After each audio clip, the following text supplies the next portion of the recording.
Mon étoile doit briller. Dis avec moi, mon étoile doit briller. Mais pourquoi nous n'arrivons pas à briller par moments dans nos vies ou dans nos parcours, dans nos cheminements? Mais il se trouve qu'il y a des personnes ou des entités qui anéantissent notre étoile. Ce qui fait que nous n'arrivons plus à briller. La prophétie doit s'accomplir dans ta vie. Mon étoile doit briller. Et elle brille coûte que coûte. Se passe à sa naissance. Il y a des personnes qui ont vu son étoile. Et qu'est-ce qu'elles ont fait, ces personnes? Elles ont suivi l'étoile dans quel but? De l'adorer, de le célébrer,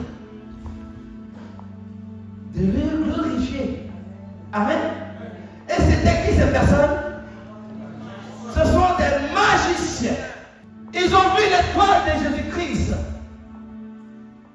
Et ils ont suivi cette étoile pour arriver au lieu où l'étoile se positionnait à la naissance de cet enfant pour pouvoir le célébrer. On nous dit qu'il y a une personne qu'on appelle Hérode.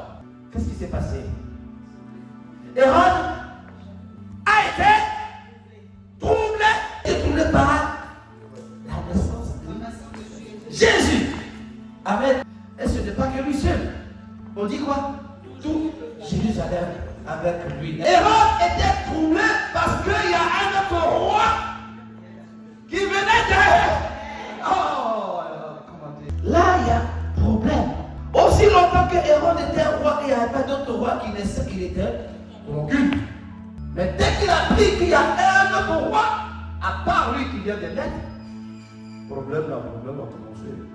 Ce roi qui venait de naître était de faire quoi? De venir sauver le peuple d'Israël. C'était déjà écrit, c'était déjà prédit, c'était déjà prophétisé. La parole venait maintenant pour accomplir ce que l'Esprit avait déjà révélé. Alléluia. Comment quelqu'un qui est troublé parce qu'il y a un roi qui vient de naître va dire que lui aussi, il va lui rendre hommage? Dieu a changé le plan d'Hérode. Pourquoi selon vous Dieu a changé le plan d'Hérode?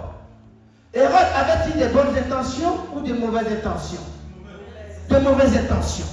Dieu ayant vu dans le cœur d'Hérode ce qu'il voulait faire de mal, Dieu a changé la situation. Et il a dit hommage, ne retournez pas vers Hérode et reprenez un autre chemin.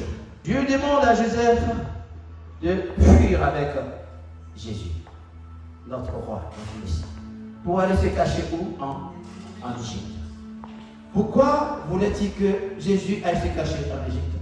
Parce que Hérode voulait le tuer, le supprimer. Bien aimé, écoute-moi bien ce matin. Au travers de ce que nous venons de lire, je vais te dire quelque chose qui va te perturber aussi. Certainement, lorsque tu es venu au monde, dans ta famille, il y a des personnes qui ont été heureuses de te voir naître, de te tenir dans les bras, de te chérir, de te désirer. Parce que ces personnes étaient celles qui pouvaient t'entourer ton étoile, te voir grandir.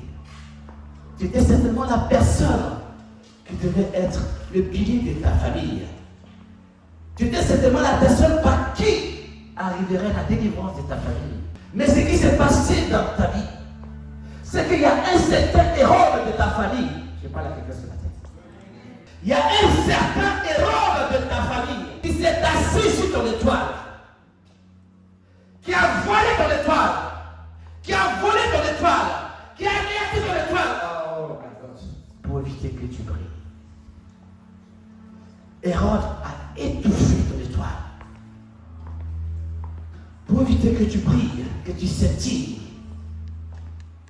Hérode a anéanti ton étoile. Lorsqu'il a voulu tuer Jésus, Dieu a dit à Joseph, fuis, va en Égypte pour te cacher. Mais moi ce matin, je ne te dirai pas d'aller en Égypte pour te cacher. Je vais te dire, refuge-toi en Jésus. Jésus-Christ ce matin. Cette étoile qui t'a été volée, qui t'a été anéantie, qui a été volée, je pense que le moment est venu